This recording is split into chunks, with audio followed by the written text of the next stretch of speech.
State Farm offers surprisingly great rates on auto insurance, but what does that mean? Surprising. This often means something comes out of nowhere, like finding that $20 bill in your dryer. Great? Well, obviously great means superior. Rates? Simply what one pays in exchange for something. And in this case, that something is State Farm being there when you need them most. Like a good neighbor, State Farm is there. Individual premiums will vary by customer. All applicants subject to State Farm underwriting requirements. When you want the real deal, call State Farm agent Maria Cisneros in Coral Gables today. Picture this. You're fully immersed in your podcast because in the back of your mind, you're not trying to recall when that deadline was supposed to be or stressing to keep everyone updated on next steps. Meet Monday.com, a work management platform that makes having peace of mind easy. With Monday.com, all your work lives in one centralized place. You can automate updates to keep team members up to speed and ensure nothing falls through the cracks, even while you're enjoying your favorite podcast. To start your 14-day free trial, go to Monday.com. Welcome to the latest episode of 5 on the Floor on the 5 Reasons Sports Network. Thanks for joining us on your favorite podcast app. We are now on Red Circle instead of Podbean. So if you're listening to this on somebody else's Podbean, make sure you make the switch or switch to Apple Podcasts, Google Podcasts, Spotify, or any of the other podcast apps. Also, if you are an Android person, you can catch us on the 5 Reasons YouTube channel. Make sure you hit the like and subscribe buttons there. You get all of our other content. We're doing a new thing there called Take 5. Where you can get the latest 3 to 5 minute takeaways from our contributors about all the sports in town. Louis Tsang has something on Lynn Bowden Jr. of the Dolphins up there right now. I got 1,000 views in like 10 minutes. Maybe he should be doing all of them. Also, check out 5reasonsports.com.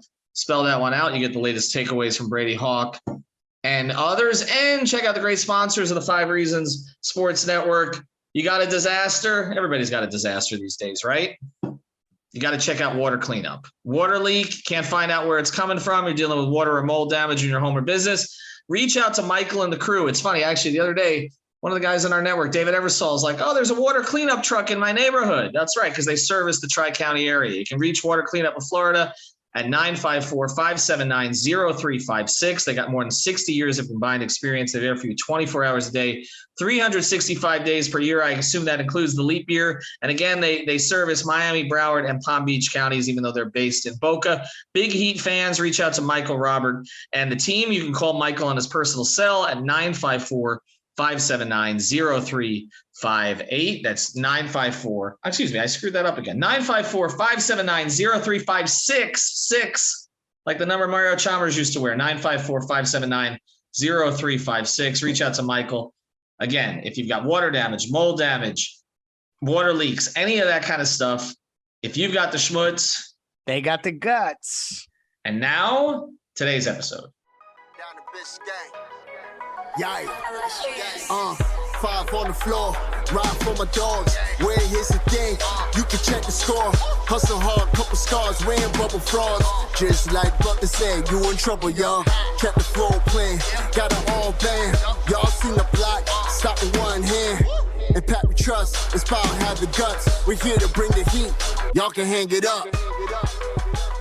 Welcome to 5 on the Floor, a daily insider show on the Miami Heat and the NBA, featuring Ethan Skolnick, Greg Sylvander, and Alex Toledo, plus others from the 5 Reasons Sports Network. All right, Ethan Skolnick back on 5 on the Floor. I assure you, I am fixing my podcast apparatus here. In the meantime, I'll be a little tinnier than usual, if that's possible. Today's floor plan, we got Greg Sylvander. You can follow him at Greg Sylvander. And in for Alex and Brady tonight. Alex and Brady were on the last episode with me about going small this season, super small, the Spoelstra kind of nuclear option. So check that one out. But in for them is Sean Rochester. You can follow him at @SRochesterNBA. He also helps run the Biscayne Bay Brewing account. So check that out as well. Now today I'm going to do something very unfair to these two guys. First thing, I had to find older people than Alex and Brady. So that's why Sean and Greg are here with me, even though they're not as old as I am. And also I'm going to make them do something very difficult, because I think there is a consensus that Dwayne Wade is the best and most important player, or at least the most important player in Miami Heat history. The three of us agree on that? Yes, moving on. Okay. We discussed this pre-show, and we've decided that you have to put LeBron James second. Arguably the best player in Miami Heat history, but in terms of overall importance and delivering 2 championships, he is second. Do we agree on that? Agreed. Yes, I guess. I mean, come on. I'm just joking. Let's go. Okay. So then you get to number 3, and there is a case to be made for, others, a Shaquille O'Neal, a Tim Hardaway, others in the mix here, but there really are 2 choices now. And the fact that there are 2 choices is kind of remarkable when you consider that, how many Hall of Famers have played for this organization. Now, Ray Allen, obviously towards the end of his career, Gary Payton towards the end of his career, but Chris Bosh kind of in the center to end of his career.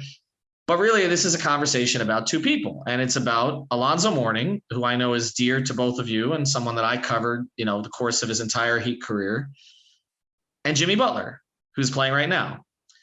And one of those guys played 11 seasons for the Heat, or at least parts of 11 seasons, because some of those were truncated because of illness and other issues. And one has played 3. And yet I do think this is actually a fair conversation to have. And some of this, is kind of, I would say, it's not small sample size theater. It's kind of recency bias theater, which is that I put up a poll today on who is, more significant in Miami Heat history at this point. And right now, it ended up getting a lot of votes because these ones tend to. It's up to 58% for Jimmy Butler, 42% for Alonzo Mourning. Now, I think that is colored by the audience on Twitter and our audience, which tends to run younger.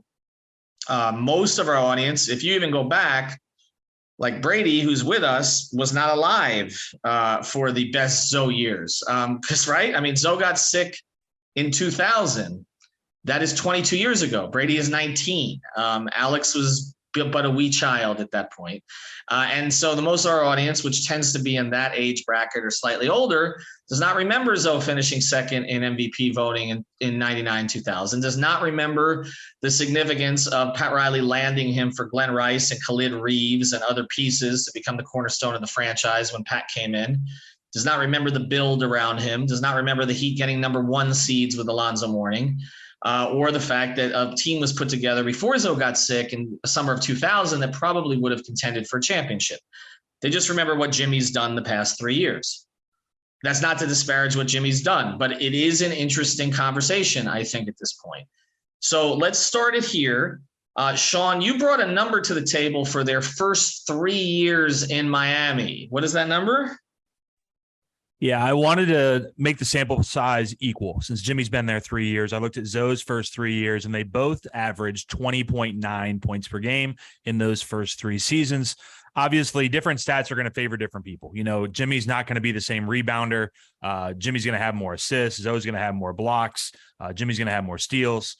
But I thought it was interesting that exactly to the decimal, 20.9 points per game for both of them in their first 3 seasons. And again, the other thing you got to consider there is pace, which obviously at the time the Heat were playing at an absolute snail's pace. And so Zoe's scoring was affected somewhat by that, but he was the fulcrum of the offense. He also was I think in the first 3 years, did he win Defensive Player of the Year in his 3rd season in Miami? I believe he did. Did he not? 3rd season, maybe, or was it 4th? I think it was his 4th, and Okay. that's where this gets tricky with the sample sizes, because Zoe's best defensive years and where he really took a stranglehold in the league in terms of being like the premier defender was a little bit later into his Heat tenure, where I feel like he was more focused on offense initially there, and he put it all together at the end. But can I just say, as we're kind of diving into this topic, that I almost want to say what Jimmy said to Spo on that in that huddle, like, you can't make me run this play, Ethan. I don't want to do this, Jimmy versus Alonzo Mourning on the pecking order. I love both of them. I understand that, but this is what we do here, and we put both of them up there. So, all right, so we'll get to more of the statistical analysis in a second, and obviously there's the finals analysis, which Zoe never got to experience in Miami, and then with the exception of when he came back, when he was, not the starting center, but he was the reserve behind Shaquille O'Neal. But let's go to impact upon arrival, okay? And there we just Sean just put up Defensive Player of the Year 96-90. So it was actually his 4th and 5th seasons in Miami that he won Defensive Player of the Year. Okay. I was actually there for that ceremony with Bill Russell. I've never seen somebody who revered a former player more than Zoe did. I remember that was at LaSalle High School when they used to train, and it was like Zoe could not stop smiling. And we were not used to Zoe smiling, I will say, at that stage. He didn't do a lot of smiling. He does now, but there used to be a Zoe day. You could only speak to Zoe one day of the week, and usually he would grunt at you, and then he'd give a 6,000 word answer to one question, and that would be the end of it. My relationship with Zoe has changed for the better quite a bit over the years. So I will say, okay, so let's get to impact, because when we're going to talk about someone in their historical nature, I mean, Dwayne is Dwayne. We know what LeBron brought, and everybody who's pissy about him leaving in 14, including one of my co-hosts here, get over it. He's one of the top 2 players in Miami Heat history for sure. But in terms of impact, you can absolutely make the case that Zoe made the Heat matter, right? But you can make the case that Jimmy Butler made the Heat matter again. Is that fair to say, Greg? Absolutely. I mean, as much as this spiritually is a very difficult exercise for me, and I think for Sean as well, I'm speaking for him now. Jimmy Butler's right there. Like, this was a huge thing in terms of, Pat has said, like, we just need somebody to say they want to come, right? Well, Jimmy did that, and him being so steadfast on getting to Miami, it kind of fast tracked a rebuild that otherwise you didn't really know which direction Miami was heading. They were waiting for the next player to come, and Jimmy did that. He rejuvenated everything. He trusted the organization to surround him with players. Like, he didn't initially say, okay, I'm coming, but also completely scrap your entire roster because I want player 1 and player 2 from these 2 other teams to come with me. Like, that didn't happen. He trusted them to put guys like Bam Adebayo around him initially. Tyler Hero was drafted, obviously. And then, Kyle, his best friend, comes later. To me, Jimmy Butler's tenure in Miami, provided that it does not go down in flames in any way, it has as good a trajectory as any player aside from the God level Dwayne Wade. We obviously will not talk about him, but Jimmy's right there. But Sean, if we're going to make that point then, and I appreciate Greg taking the other side of this because I know he wants to take the Zoe side. I mean, if we're going to make that point, the guy who trusted Pat first matters more, right? Because by the time that Jimmy came in, yes, we had to suffer through Whiteside and James Johnson and Dion Waiters and all the rest of that. But there was a feeling eventually Pat might figure it out, right? Because he had done it before. But when Pat arrived here in Miami, I mean, he had to trade his best player, Glenn Rice, to get somebody, but the organization was rudderless. I mean, it was not, if you followed them in those years as I did, as Greg did, I mean, they were nondescript. This was a football town. Getting Zoe was like, okay, we're stamping it. What's crazy too is, and we talked about this on a previous podcast, is that Bam is still younger than Zoe was when he arrived. But the whole organization, crazy, right? But the whole organization was put on Zoe at that point. And he kind of immediately, with the exception of the technicals where he couldn't control his temper and things like that, like he sort of immediately delivered. I got to think the guy who I got to think if we're going to say, okay, point to one of them for this, Zoe coming first matters more than Jimmy coming later, right? Yeah, I think to Greg's point about the, Jimmy making us relevant after that, kind of mediocre times of giving guys contracts that probably didn't deserve them. That's what happened in 1995. We just have so many fans in our network that don't remember it. Think back to those years before Zoe came. The thing that I remember is Glenn Rice scoring 56 against the Magic, Orlando. like April 1995, like probably our only NBA on NBC, time ever. What else? Like Glenn Rice won in the 3-point contest and Harold Miner won in the dunk contest. That's the only things we ever accomplished. So if you don't have Zoe and Pat comes, what are we talking about? Like Matt Geiger is the bearer of Heat culture with Brad Lohaus and Glenn Rice. Like, I think they get linked so much because the timing is so close, but Zoe made us who we are. I know Pat has a lot to do with that, but I think the other thing that I think gives the tiebreaker to Zoe in my argument is the community stuff. The Zoe Summer Groove, the stuff that he did in the community, Overtown Youth Center. Not that Jimmy isn't a good guy and doesn't give back, but I think we're looking at the big picture, and I think Zoe has done more than what Jimmy has in that case. All right, and Zoe got a ring. Well, he did, but let's go here with the next part of this, because Zoe got a ring, but we know when Zoe got a ring, it was 2006, and that was 11 years into Zoe being here after, leaving for, obviously there was the Nets thing, right? And then Toronto, him not wanting to play with Toronto, and then him kind of getting into the spat with Mickey, after Mickey had, given him the plane to fly back and all that. And I remember being at a Zoe Summer Groove because I went to all of them during that period of time. It was a must attend event. Okay. Even if you just got to see Darius Miles every year. And so Darius Miles was always there, like 11 straight years. Pat tried to trade for him. Darius Miles racking up 65 points by shooting a bunch of 5-pointers in Zoe's summer group. But I remember Zoe's speech at a hotel, one of the hotels, it might have been the Intercontinental down in Miami, where he was very angry at the organization at that time. So there was some bitterness. I mean, people forget that too, just like they forget the bitterness with Bosh. They do tend to remember the bitterness with Wade, okay, and LeBron, but they don't tend to remember the bitterness with the other two. And Shaq, they remember that one too. And there's been bitterness with everybody, but like everybody comes back happy at some point. But I will say that if you look at the Zoe situation throughout, you can say that Zoe had, before he got sick, 1990, he came here 95, correct? So he had 95, 96, 96, 97, 97, 98, 98, 99, 99, 2000, which was the year he was second MVP voting. Before they made the changes, and then he got sick that summer when they were up at that fall when they were up at FAU. He had 5 full seasons to do what Jimmy Butler has done, once in 3 years, and was 1 3-pointer away from doing twice. So, if we're going to separate Zoe's career and say pre-sickness, right, pre-illness, okay, obviously he was a younger player than Jimmy was during this period of time, but pre-illness. Greg, Jimmy got him to the finals once, nearly got him there twice. Zoe got him to the conference finals once, but otherwise couldn't get him out of the first round against the Knicks. So isn't that a point for Jimmy? Yes, I know. And I mean, again, I don't like having to concede this, but you're right. I mean, let's just say that. Do you know what people say about Jimmy, or what they did say after that Milwaukee series where Miami was swept out of the first round? Imagine if that happened 4 years in a row to the same team, whether it be like Milwaukee or pick another team. Who's Miami's, like Boston or Philadelphia? That's a good one.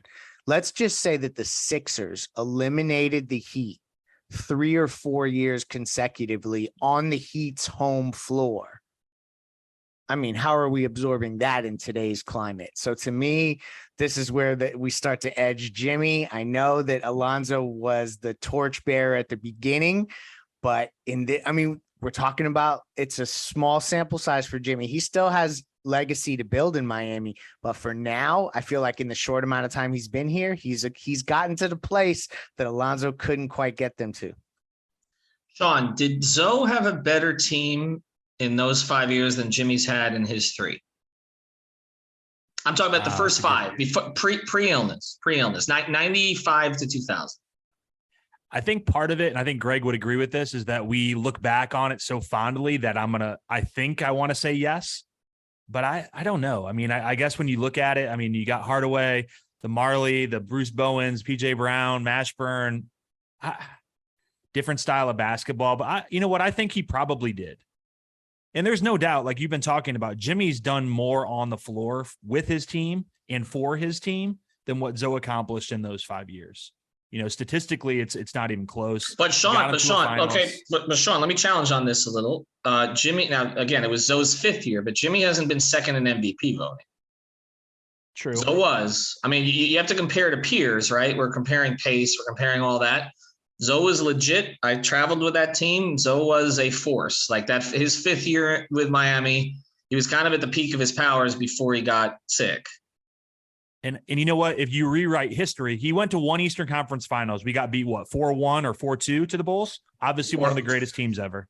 4-1, right? Was it not 4-1? Swept. And Timmy got them. They didn't win 2. I know that. Wasn't that was that the series where Michael played 72 holes of golf before game 4? I think it was, right? Yeah. And right. So guaranteed a victory, and they got one in Miami, but ultimately Tim Hardaway's game 7 against New York really punched that ticket. Like that was a big part of that entire run. Was that Tim Hardaway? And then we're going to go to break, and then we're going to do more of this because I feel like we're wavering back and forth here, which is good. Was that Tim Hardaway? We know was not the Tim Hardaway of Golden State. Was that Tim Hardaway better than any second best player that Jimmy has played with these 3 years? Was that Tim Hardaway better than this Bam Adebayo? Yes. I think so. Yes. Okay, we're going to Jimmy discuss was that. the leader of those teams. I hate to say this. I get it. I'm not diminishing Tim. Tim's a Hall of Famer. We just know that Tim was hurt a lot, right? But yes, at times Tim was the best player on the team. Not all the time. It's kind of like the Zach Thomas, Jason Taylor conversation I have with the Dolphins, which I know Sean's wearing a Dolphins hat right now, where like Zach was the most like Jason had the moments, more of them. But Zach was the most consistent star of that era. It's a great analogy. Right. And yet, when you look at it, somehow Jason, who I love to death, and everybody knows that, and I covered Jason from the very beginning and all the rest. But like Jason was a first ballot Hall of Famer, and Zach can't get in the Hall of Fame. And I don't know that there's that great a difference between the two of them. And I feel the same way about Zoe and Tim. And it took Tim longer. We know obviously there were other circumstances there, but I've always looked at them kind of the same way. But after the break, I want to do more of this because I feel like you're both teetering here. I'm not trying to force you in any direction. I want to raise the caveats. All right, but we do want to tell you about a great sponsor, and it's something that both of you guys participate in. So since we got both of you here, we'll explain it a little bit this time. It's called Better Edge. It's our official gambling partner. You can find them at Better Edge, BETTOR Edge.com/5 reasons. That's the number 5 with reasons. The reason we tell you to do that, 5 reasons, is because you get $20 to play when you go to that link. And you can play this in 45 states in this country. That's what's different about this. It's not offshore gambling. It's not shady. It's peer-to-peer. They have a whole community on there. You can find the line that you want.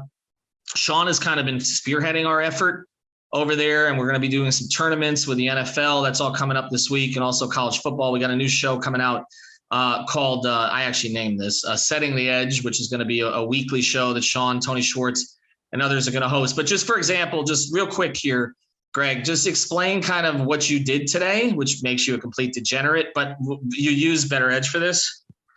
I did. There's 2 success stories. I'm going to be quick with them. One of them's from yesterday when college football kicked off. We had a cool tip in a Twitter group chat that I shall not speak any further about, that Vanderbilt -9 was just an absolute lock. So like, this is the cool part about Better Edge, the way that it intuitively works for me, right? I had $50 to put down on Vanderbilt. And the way that got filled is that there were a lot of other people on the platform that wanted to bet $10. So I bet my 50. The bet was fulfilled by all these different open orders of these other people that wanted to bet a slightly less amount. And of course I cleaned up shop, and Vanderbilt got -9. And, so I won that one. And then playing the Pittsburgh Steelers -6 against the Detroit Lions preseason football. This is why Ethan's calling me a degenerate. I felt like that was a slam dunk. They got quarterback competition in Pittsburgh, and that hit too. So in 2 days, up to $343. Like, listen, I am not a dude who's done a lot of betting prior to playing on this platform. It's a lot of fun. Go to the links that we have posted on all of our pages, so you get that $20, because that's how I started playing, and I'm up to $350. I mean, I'll take that every day of the week. 20 to 350. That's no brainer, right? BetterEdge.com/5 reasons. Sean, just tell everybody about the tournaments we're going to be running. Yeah, so starting next week on Setting Edge, we're going to be making some picks on college football and NFL. There's going to be competitions on Better Edge. Basically, what you can do is we'll set a card. You pick 10 games. It can be the 10 games we pick. It can be spreads, totals, whatever you want, and you're trying to get the most right out of 10. And the winners, the top 50% for the first week will get their money doubled. So it'll be a $10 entry. If you finish in the top half, you double up your money. We'll be changing that each week. Sometimes it's going to be like beat the host. So you might just have to finish better than me, which is extremely difficult. I wouldn't suggest wasting your money doing that, because I'll probably win it. But also you can do like top 3 finishers, things like that. It's going to be a lot of fun once football starts going. All right. So betteredge.com/5 reasons, get your $20 and then start to play in the tournament. Picture this. You're fully immersed in your podcast because in the back of your mind, you're not trying to recall when that deadline was supposed to be, or stressing to keep everyone updated on next steps. Meet Monday.com, a work management platform that makes having peace of mind easy. With Monday.com, all your work lives in one centralized place. You can automate updates to keep team members up to speed and ensure nothing falls through the cracks, even while you're enjoying your favorite podcast. To start your 14-day free trial, go to Monday.com. State Farm offers surprisingly great rates on auto insurance, but what does that mean? Surprising. This often means something comes out of nowhere, like finding that $20 bill in your dryer. Great? Well, obviously great means superior. Rates? Simply what one pays in exchange for something. And in this case, that something is State Farm being there when you need them most. Like a good neighbor, State Farm is there. Individual premiums will vary by customer. All applicants subject to State Farm underwriting requirements. When you want the real deal, call State Farm agent Maria Cisneros in Coral Gables today. All right, so who is let's do this because I want to press you guys on this a little bit more. So who is leading for both of you right now? Greg? Oh, man, this is really difficult. I'm going to say Jimmy's in the lead, but I have a huge caveat, and I'm not going to give it up yet. But it's Jimmy, and Jimmy's in the lead. Where are you at, Sean? I'm sticking with Zoe still. You guys are talking me. I'm wavering. Ethan's right. I'm kind of on the fence a little bit more. I do have one thing I want to point out about Zoe. So if we get to our final shots, I want to point that out. But yeah, I'm close, and it's getting a little closer. Let me throw this one at you then, Sean. I'll start with you. So let's say that what happened to Jimmy in his first year here had happened to Zoe. You're in a bubble. You lose Hardaway like Jimmy lost Dragic. Okay. You lose PJ Brown like Jimmy lost Bam. Does Zoe go toe-to-toe with LeBron James and take that series to 6 games? Yes or no? I mean, I guess what are we looking at? Kurt Thomas stepping up and PJ's. Was Kurt? Well, no. Well, Kurt. I don't even Kurt know. was traded for Nash, so you're relying on Nash. Then you've got right. And you need Charlotte Nash. Then or Charlotte New Orleans Nash. You don't need Miami Nash for that one. You know, Bruce Bowen.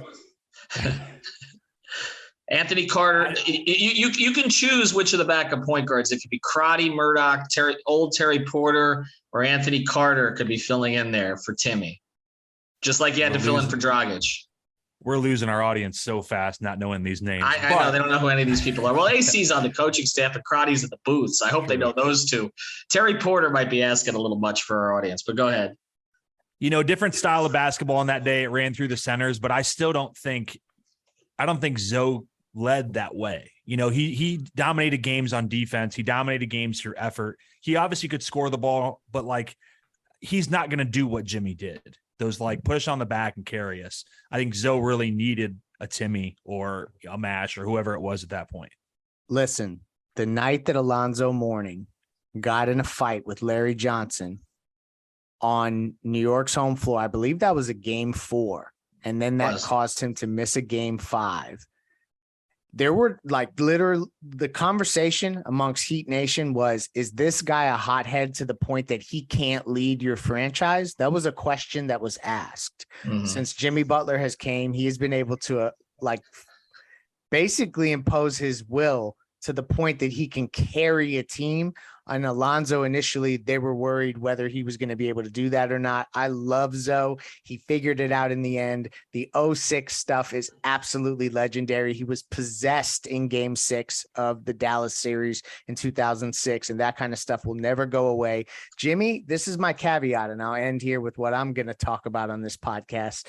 Jimmy has to end on good terms in Miami. I think that that's important to all of this because Alonzo wrapped a big, beautiful bow on his career with Miami with everything that's transpired afterwards and him being a carrier of the culture, going into those recruiting meetings, all of that kind of stuff adds to Alonzo's allure. So to me, I feel like Jimmy can't leave on bad terms. That's going to change the equation for me personally. Yeah, but he is going to leave. Like whether he leaves on bad terms or, I mean, when we're talking about the hothead thing, like it's 2 different types. With Jimmy, it's more inside the organization. And with Zoe, it's more on the court stuff that he had to harness, which he did over the course of time.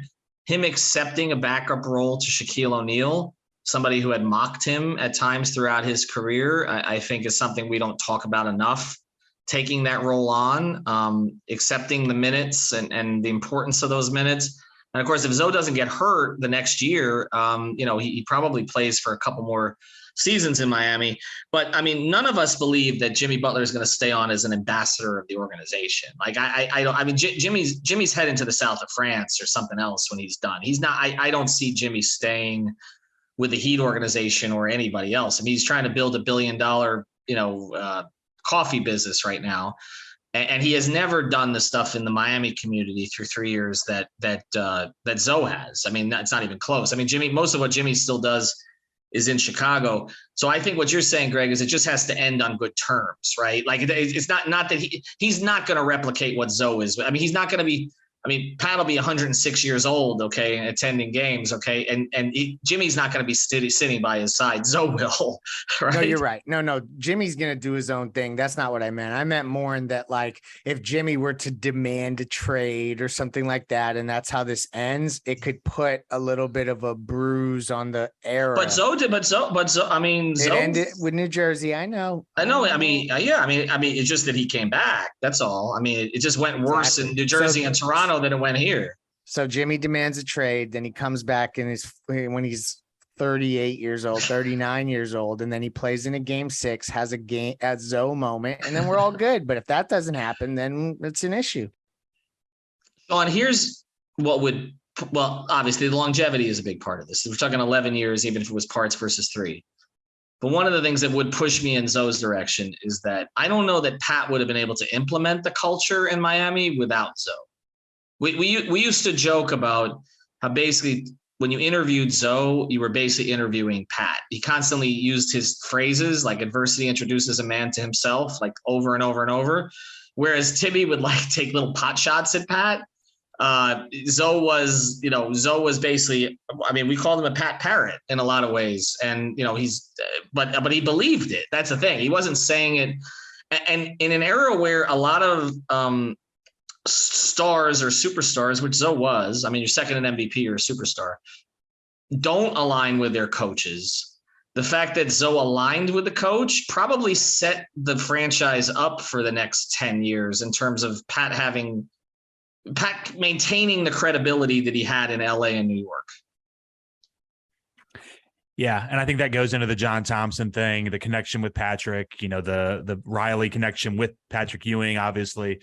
I think you're right. Without Zoe, you don't have that person buying into the culture. It carries on moving forward. He's sort of the bridge besides Riley that connects all these different eras. I'm still standing fast, man. I'm still staying on Zoe. This is what I was going to say. Let me ask you guys this. They both have one Eastern Conference Finals. They both have had 2 All-Stars in their first 3 years. If we fast forward a little bit, I know it takes us out of the first 3 years, but that 99-2000 season when they lost in the first round in the lockout season, that was probably their best chance in theory, right? The Knicks went all the way to the finals. Well, the lockout season was 98-99, right? I'm sorry. I misspoke. Yeah, right. But that was the season. You're right. They had the best team. There was no doubt about it. Lost in the first round of the Knicks, and Knicks went on and played the Lakers, correct, in the finals and lost? No. The Knicks played the Spurs in 99. Spurs, I'm sorry. 2000 was the year that, hold on a second. The Lakers were in the finals in 2000, were they not? They played the Indiana Pacers in that series. Correct. But the Knicks played the Spurs. That would have been a series where we would have matched up. We had 2 bigs that could have went against Duncan and Robinson. I think that was our best chance if you think back on it. We got you to say Duncan Robinson on the podcast, by the way, accidentally. So that would have given Zoe 2 Eastern Conference Finals plus 1 Finals, just like Jimmy, 2 All-Stars. Then right, I think, but Sean, to do that, he would have had to have won 2 more rounds after the one that he lost. And I'm not blaming Zoe for the losses in those first round series. Okay, I mean we can talk about the Van Gundy thing and all that, and Zoe maybe not raising his level at times. And at times, Zoe was outplayed by Patrick. I mean, let's just be honest. I mean, Patrick, but Patrick outplayed a lot of people, particularly somebody who was kind of his mentee in a lot of ways. But he didn't, I think to Greg's point, when I think of great playoff moments for the Heat during that period of time, it's more Tim than Zoe, right? I mean, there were more bad games for Tim. There was more variance for Tim. But it's kind of like with Zoe, you sort of knew what you were getting, right? You were getting pretty much 22-9 with with 3 blocks, and that's what you were getting, right? And probably a missed free throw in the last 3 minutes that drove you crazy, and that's and a lot of snarling and all the rest of it. Whereas Tim could give you 35, but then he could shoot you out of a different game. So there was more up and down. And then with MASH, there was just shrinking. And that was a big part of the problem there, right? So Sean, I understand your point, but it does get back to like he had to carry them over the Knicks one of those times, right? Like I just want – and the time that they got past the Knicks was everybody was suspended. And Timmy dropped 38 in Game 7. So it's like, what are we doing there? Right. I mean, Jimmy's numbers. Okay. The Milwaukee series, the second year, did Zoe ever have a series where he was outscored by the equivalent of Bryn Forbes? No. Okay. No. I mean, that series Patrick used to sun him pretty much every playoffs. Like that was a known thing because Alonzo used to sun Dikembe. Like that's how that worked. Right. But we're talking about Patrick Ewing, Hall of Famer, arguably the best player in New York Knicks history. Like, I mean, we're not talking about Bryn Forbes, right? Or true. It would be like having a conversation of Jimmy was quote unquote sunned by Giannis. Okay. Or somebody. Herb Williams. I'm talking about Zoe, like back then. Oh, Zoe, yeah, no, right, exactly. Like Herb Williams or Anthony Bonner or any of the other scrub bigs that the Knicks would bring off the bench. Chris Dudley, right. Yeah, there were Chris Dudley minutes in there, right? Like that's the whole Ewing theory thing. Here's how I come down on this, and then I'm going to let you guys close this. And again, we do have one more sponsor to mention. It's our betting, not our betting partner, but our fantasy partner, Prize Picks. Use the code 5.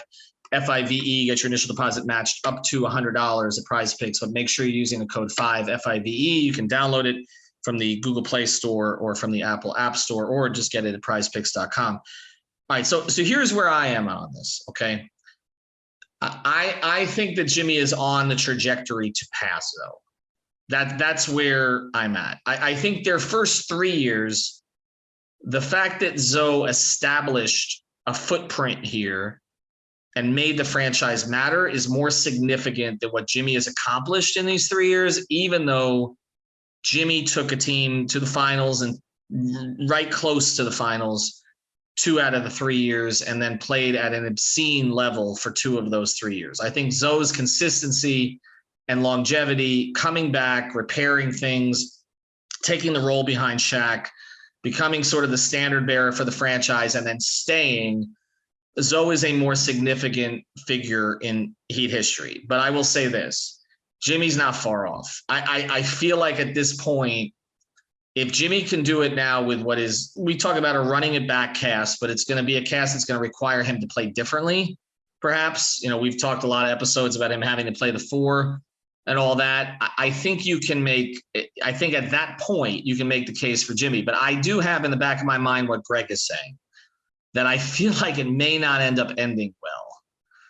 And that I think is going to color the way that we view this, because again, no matter how Zoe's thing ended the first time, he's now sitting in the stands with Pat Riley on the road at playoff games. And it's still, when you see Alonzo Mourning, you think Miami Heat, right? So that's where I'm at, even though the accomplishment of reaching the finals twice in 3 years is not something that Zoe can touch from a team perspective. Is that fair?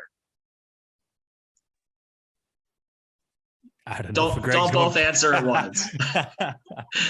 You know what? I think your wording, the trajectory, he's on pace to pass him. When you're talking on the court, I think absolutely. We talked about the off the court stuff goes towards Zoe.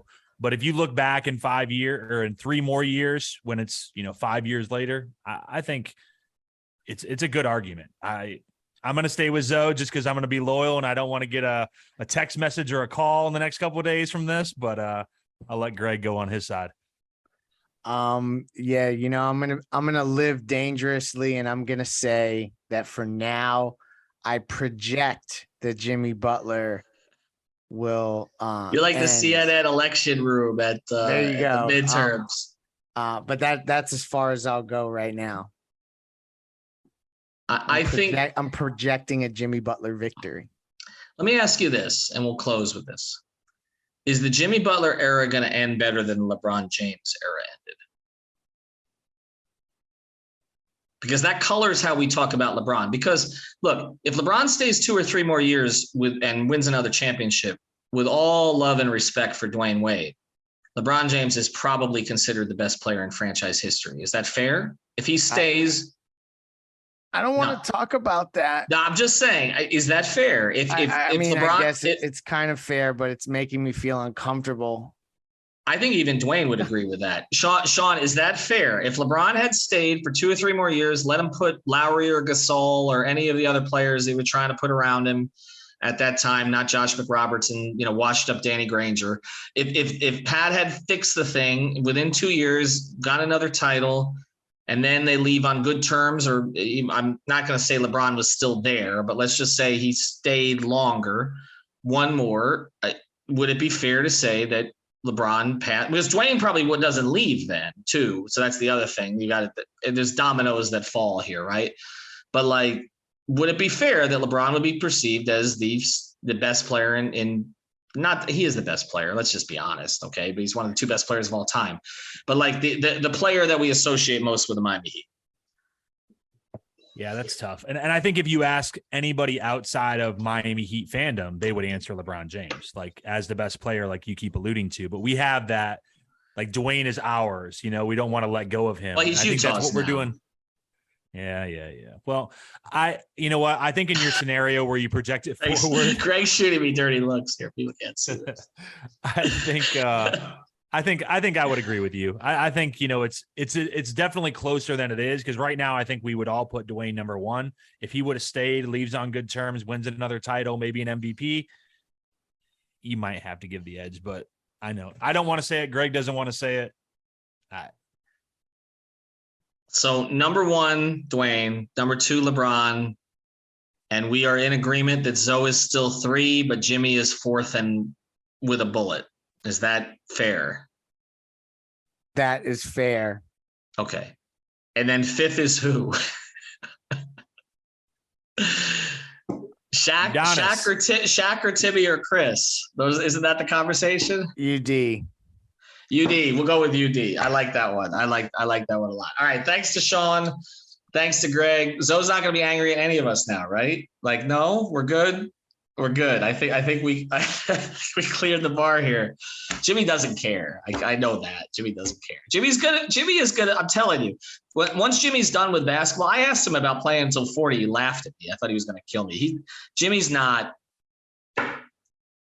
here to get a ring. I think once he gets a ring, literally he's going to be playing tennis and drinking coffee somewhere. I think that's where he's headed. I don't think you're going to see him within, like I said, a community ambassador role with the Miami Heat anytime soon. This is not Jimmy's thing. All right. Thanks to Greg. Thanks to Sean. Thanks to our sponsors, Prize Picks. Use the code 5 FIVE, betteredge.com/5 reasons. Get in on those tournaments. Water Cleanup of Florida. If you've got the schmutz, they got the guts. Thanks for joining us. Thank you for listening to the 5 on the Floor on the 5 Reasons Sports Network. When I clock out of the hospital at 6 p.m., I'm not done for the night. That's when Gamer Nurse 40 clocks in, and she's got orcs to slay. Sure, I'm playing a 13-year-old in Scranton, but he's a level 53 mage with a filthy mouth, so I need to stay on top of my game. What'd you call me?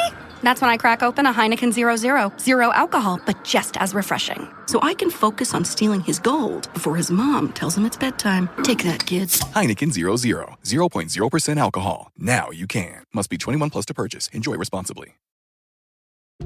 When you switch to Frontier Gig Service, you don't have to worry about your internet dropping out at the worst possible times. And you can talk to friends and present in work meetings without sounding like this. Seriously, no more of that nonsense. Change to fiber. Change to better. Upgrade to Frontier Gig Service on our 100% fiber network for fast and reliable total home Wi-Fi and get a $300 Visa reward card on us. Exclusive offer for qualified households only. Go to frontier.com/getfiber for complete offer details. Service is subject to availability and all applicable terms and conditions.